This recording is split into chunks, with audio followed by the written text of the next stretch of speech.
Hello everyone, welcome back to our shooting vlog.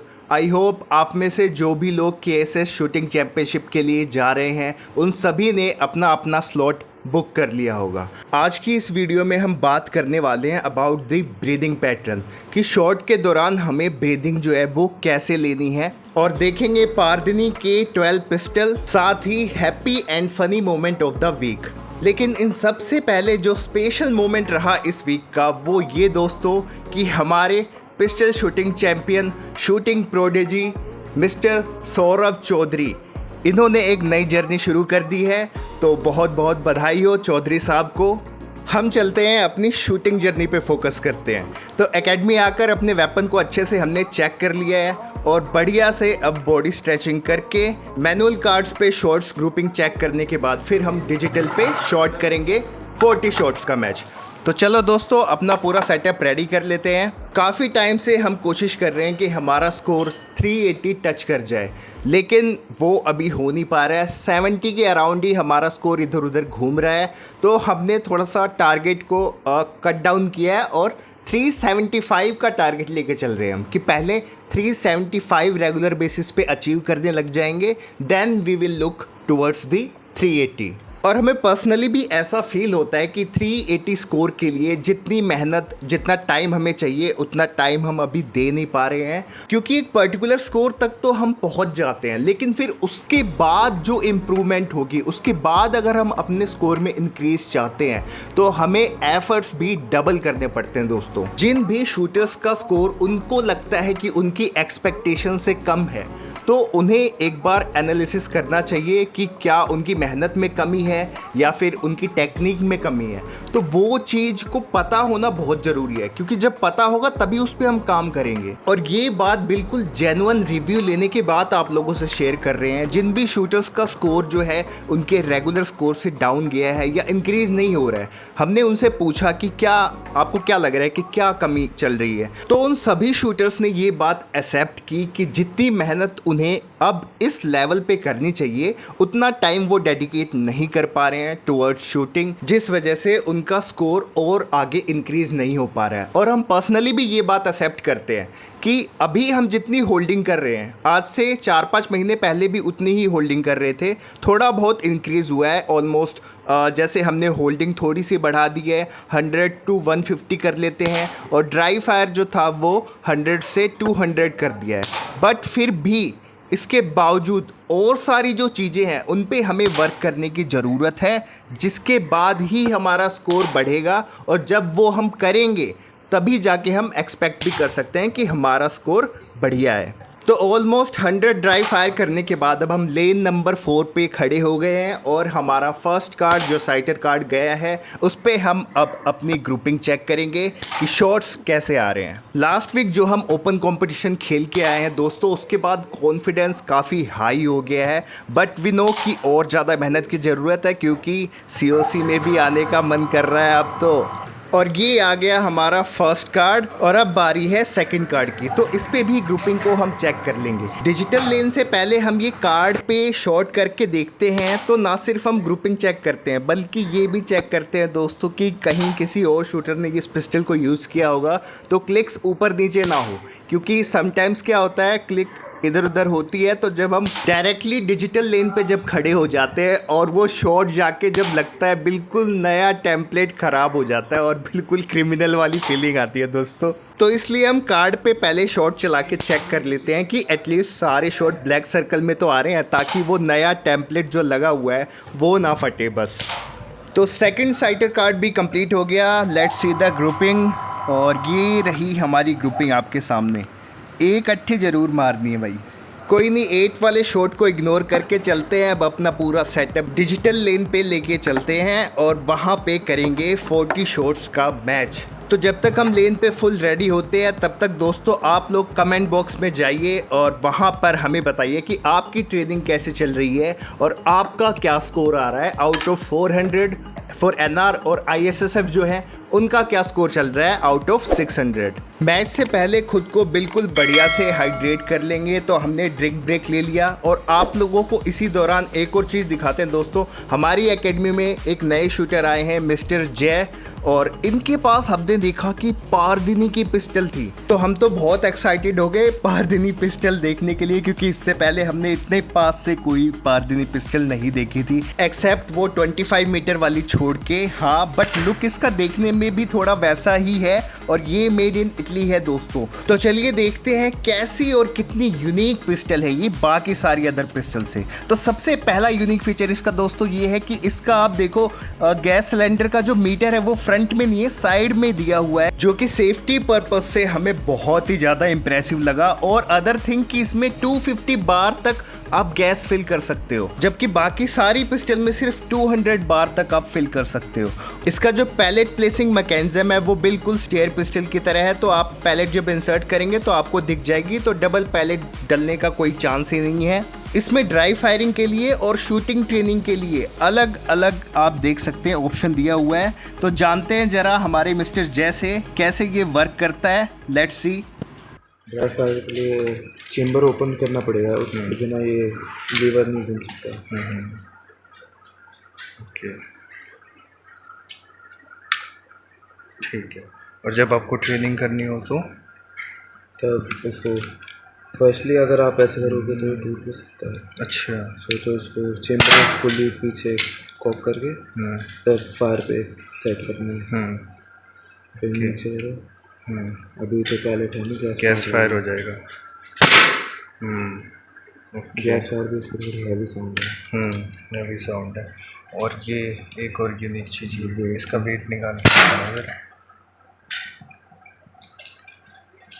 Directly ऐसे निकल जाएंगे, तो ये मतलब निकल के गिर भी सकते हैं। हाँ, थोड़े जैसे वेपन बॉक्स में कई दिनों से इधर उधर जा रहा है। एक्स्ट्रा वेट जो ऐड किया गया था इस पिस्टल में वो स्क्रू मैकेनिज्म पे वर्क करता है, तो बहुत ही इजीली आप ऐड और रिमूव कर सकते हैं। इसके अलावा और जो एसेसरीज आई थी पिस्टल के साथ वो हमें मिस्टर जय ने दिखाई। कैसे गैस फायर करने पे निकल जाता है? गैस फायर चेम्बर ओपन करके। अच्छा, कर दिया, साउंड आती है उसकी। अच्छा, और वो रिंग फट जाता है। ये आता है इसका वॉशर, यही 1200 का कुछ का है। हाँ, ये स्टेयर में ही ऐसा ही है। मैंने एक बार गैस फायर कर दिया था, तो ये जो ये अभी एक क्लिक आता है ना कि अब क्लिक हुआ, वो नहीं आता फिर ये। बाकी ये इस पिस्टल का गैस फिलिंग अडेप्टर जो था वो भी थोड़ा सा अलग था बाकी सारे अडेप्टर से। ये सिलेंडर है और ये गैस रिमूवर। ओके, ये इसकी एलकीज हैं। टूल्स में एलन की स्पेशली अलग से दी हुई थी पारदिनी के ही केस में। हाँ, इस पर भी कुछ साइन है ना पारदिनी का ही। पारदिनी का इसके साथ स्टिकर्स आए तो कुछ पता नहीं कहाँ रखती है पारदिनी। और अगर आप देख पा रहे हैं तो इसका ये सिलेंडर वाला पोर्शन, इनर पोर्शन भी थोड़ा सा अलग है बाकी सारे जो पिस्टल्स के सिलेंडर है उनसे। पूरी पिस्टल देखने के बाद और ओवरऑल रिव्यू करने के बाद हमें तो ऐसा फील हो रहा था जैसे कि ये पिस्टल जो है ना, ये मोरनी, स्टेयर, वॉल्टर, इन तीनों को मिला के एक डेडली कॉम्बिनेशन बना के दे दिया गया है। फ्रंट साइड ऑलमोस्ट मोरनी जैसी है, पैलेट प्लेसमेंट जो मैकेनिज्म है वो स्टेयर जैसा है, और सेफ्टी और फायर वाला जो मैकेनिज्म है वो हमने वॉल्टर में ही देखा है। एक और बात दोस्तों कि इसकी जो ग्रिप है उसका साइज़ थोड़ा सा डिफरेंट है, क्योंकि यहाँ पर ये लार्ज ग्रिप है, बट हम मोरनी की मीडियम साइज़ ग्रिप यूज़ करते हैं, बट ये हमें परफेक्टली आ रही थी। तो जो मोरनी में मीडियम साइज़ ग्रिप है वो यहाँ पे लार्ज ग्रिप है। तो चलिए अपना 40 शॉट्स का मैच हम शुरू करते हैं, लेकिन फिर भी बात करेंगे ये जो अभी हमने पिस्टल देखी है उस बारे में। तो 250 बार का जो गैस सिलेंडर है दोस्तों, बाकी सब में सिर्फ 200 बार तक ही फिलअप होता है, तो ये एक हमें अलग चीज़ लगी। प्लस जो सिलेंडर हमें अदर पिस्टल में ऐसे बैरल को फ्रंट साइड से देखना पड़ता है कि कितनी गैस है कितनी नहीं, इसमें साइड माउंटेड प्रेशर गेज है, तो सेफ्टी पर्पस से भी अच्छा है और काफ़ी ज़्यादा क्लासिक भी लग रहा था हमें। एक और बात जो हमें पता चली दोस्तों, तो लेंथ वाइज अगर आप मेज़र करेंगे, चाहे मोरनी से, चाहे स्टेयर से, चाहे वॉल्थर से, पारदिनी की ये पिस्टल्स लेंथ में सबसे ज़्यादा लॉन्ग है। हमें तो बहुत ही ज़्यादा इंप्रेसिव लगी ये पिस्टल, और थैंक्स टू मिस्टर जय जिनकी वजह से हम पारदिनी पिस्टल को इतने अच्छे से जान पाए। और अब जानने की बारी है वो जो कुछ इशू हमें लास्ट वीक जब हम कंपटीशन खेलने गए थे वहाँ हमें फील हुए। तो दोस्तों बिल्कुल चिल्ड माहौल था, बढ़िया एकदम। फिर भी हमें वहाँ पर बार बार हैंड में जो है जो पाम एरिया था हमारा ग्रिप का, उस पर काफ़ी ज़्यादा स्वेट हो रहा था। ऑलमोस्ट हर दूसरे तीसरे शॉट के बाद जो है हमें टॉवल से हैंड को पोंछना पड़ रहा था। तो हमें फील हुआ कि ये बहुत बड़ी प्रॉब्लम है और इस पर काम करना चाहिए, जिसकी वजह से हम पहले भी रनिंग कर रहे थे बट उसको इतना सीरियसली नहीं ले रहे थे। अब हमने थोड़ा सा अपनी रनिंग को और इंक्रीज़ कर दिया है और कुछ एक ब्रीदिंग और शूटिंग एक्सरसाइजेस को भी इंक्लूड किया है अपने शेड्यूल में, ताकि थोड़ा सा हम फिजिकली और फिट हो और हमारी शूटिंग जो है वो और अच्छे से हो पाए। ये हैंड स्वेट वाली प्रॉब्लम तो हमें नई आइडेंटिफाई हुई है, बट इससे पहले जो हमें लगता था वो ऐसा लगता था कि हमारे प्रोसेस में ब्रीदिंग में कहीं ना कहीं इशू है। तो उस पर भी हम वर्क कर रहे हैं और साथ ही साथ क्या एक्चुअली में ब्रीदिंग पैटर्न होना चाहिए हमारा जब हम शूटिंग ट्रेनिंग कर रहे होते हैं, उस दौरान कब इनहेल करना है, कब एक्सहेल करना है, ये सब दोस्तों अभी आप लोगों से शेयर करेंगे। तो चलिए शुरू करते हैं। सबसे पहली चीज़ हमारी ब्रीदिंग में जो होनी चाहिए शूटिंग ट्रेनिंग के दौरान वो ये कि ब्रीदिंग बिल्कुल आपको हैवी नहीं करनी है। जैसे हम सो रहे होते हैं उस दौरान जैसे सांस लेते हैं वैसे ही हमें यहाँ भी लेना है। बस थोड़ा सा ध्यान हमें ये रखना है कि जब हम चेक पॉइंट तक जाएं तब हम इनहेल करें और चेक पॉइंट से जब एमिंग एरिया में आए तब हम एक्सहेल करें। तो कुछ ऐसा होता है दोस्तों, जैसे आप चेक पॉइंट पे गए और वहाँ से जब आप धीरे धीरे करते हुए नीचे आओगे तो आपको एक्सहेल करते हुए आना है, और जैसे ही आपको लगे कि अब आप एमिंग एरिया में सेटल डाउन होने वाले हो, बिल्कुल मूवमेंट नहीं हो रही है, ब्रीद आपकी इस टाइम पे स्टॉप हो जानी चाहिए, कोई मूवमेंट नहीं होनी चाहिए, और उस दौरान आपका शॉट चले। नोट करने वाली बात यह है कि शूटिंग में हम पेट से सांस लेते हैं। तो चलिए इसको थोड़ा सा ये एग्जाम्पल से समझते हैं। तो ये मान लीजिए आपके सामने लेन है वो लगी हुई है, और जब आप पिस्टल को ऊपर लेके जाते हैं, ये लेट सपोज आपका चेक पॉइंट है, तो यहाँ पे हम आके रुकते हैं और फिर हम नीचे जाते हैं स्यूज़ की तरफ। तो चेक पॉइंट से जब नीचे जा रहे होंगे तो धीरे धीरे एक्सहेल करना है आपको, और स्यूज़ के इस वाले पोर्शन में आकर आप कहीं भी जो है ब्रीदिंग स्टॉप कर सकते हैं। मतलब ऑलमोस्ट 60 to 70% एक्सहेल हो जानी चाहिए ब्रीथ, और आप स्टॉप कर सकते हैं। और यहाँ से जब आप लेके जाएंगे तो इस दौरान आपकी कुछ भी मूवमेंट नहीं होगी, ब्रीदिंग बिल्कुल आपकी स्टॉप होगी टिल द एमिंग एरिया। और ये जब आप एमिंग एरिया में लेकर आ जाएंगे तो 6 से 8 सेकंड के करीब यही एक टाइम होता है हमारा जब हमारी ब्रीदिंग भी हम स्टॉप कर सकते हैं और हमारा हाई फोकस भी रहता है। तब हम शॉट करेंगे एंड आफ्टर फॉलो थ्रू तब जाके हम सांस लेंगे। तो आपको प्रोसेस शायद समझ आ गया होगा। आपको पिस्टल जब उठाने से लेके चेक पॉइंट तक इनहेल करते हुए जाना है, चेक पॉइंट से एमिंग एरिया में एक्सहेल करते हुए आना है, बट मेक श्योर कि एमिंग एरिया में आने से पहले आपकी ब्रीदिंग जो है वो स्टॉप हो गई हो, ताकि मूवमेंट ना हो और शॉट हमारा बिल्कुल परफेक्ट निकले। तो मैच भी हमारा दोस्तों ख़त्म हो चुका है और कुछ ऐसी रही है आज की ग्रुपिंग, और स्कोर आपको दिखाते हैं। तो स्कोर लास्ट वीक जो हम कंपटीशन में मार के आए थे दोस्तों वही स्कोर है। यहाँ पे भी 370 का स्कोर हिट हुआ है। बट जब हम कंपटीशन में गए थे हमारा स्कोर तो अच्छा था, बट ग्रुपिंग हमें वहाँ पे काफ़ी पसंद नहीं आई थी, खुश नहीं थे हम ग्रुपिंग से। लेकिन अभी आज की ग्रुपिंग थोड़ी बेटर है, 3 शॉट 8 पे लगे हैं, बाकी सब बेटर है। अब आपसे शेयर करेंगे इस वीक का सबसे फ़नी मोमेंट। तो ये देखो दोस्तों, एकेडमी के बाहर ये हिमांशु सर हैं, इतनी शिद्दत से भाई शहतूत तोड़े जा रहे हैं, देखो ज़रा। ओ भाई ओके, ये तो कच्चे है यार, अभी कच्चे नहीं है, खा के देखो, ये मीठे वाले पेड़ के तो क्या गजब है यार।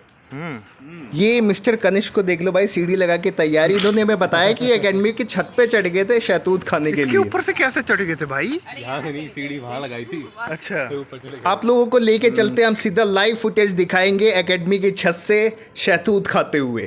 राम राम भाई, सारा नया मैं थारा भाई वासु, ये भैया रहे यो कनिष्करा। देख लो भाई, अड़ा अकेडमी की छत पे चढ़ रहे थे सतूत खानते ही, किसी भाई ने सतूत खाने आ जियो। देख लो भाई, अरे अकेडमी की छत है यार, ये अकेडमी वाली गाल रही अपनी यो कनिष्करा। खा भाई, खा के दिखा दे भाई कनिष्क, सतूत सारा थे, देखियो खा गया, ये सारे तोड़ने लाग रही, वरना नहीं पा रहा भाई मीठा सतूत। ठीक है भाई, जब भाई देखो ओके, बढ़िया सतूत रे। तो ये था इस वीक का बहुत ही ज़्यादा फनी मोमेंट। और सही में दोस्तों सच्ची बता रहा हूँ, हमने भी शहतूत खा के देखे, बहुत ही ज़्यादा मीठे थे। मतलब देखने में तो नहीं लग रहे, लेकिन भाई सही में मज़ा आ गया खा के। अब आप लोग हमें बताइए कि आप लोगों को कितना मज़ा आया हमारा ये व्लॉग देखकर। वीडियो पसंद आई है तो लाइक शेयर सब्सक्राइब जरूर कीजिएगा। अब आपसे मिलेंगे next week. Till then take care, bye bye.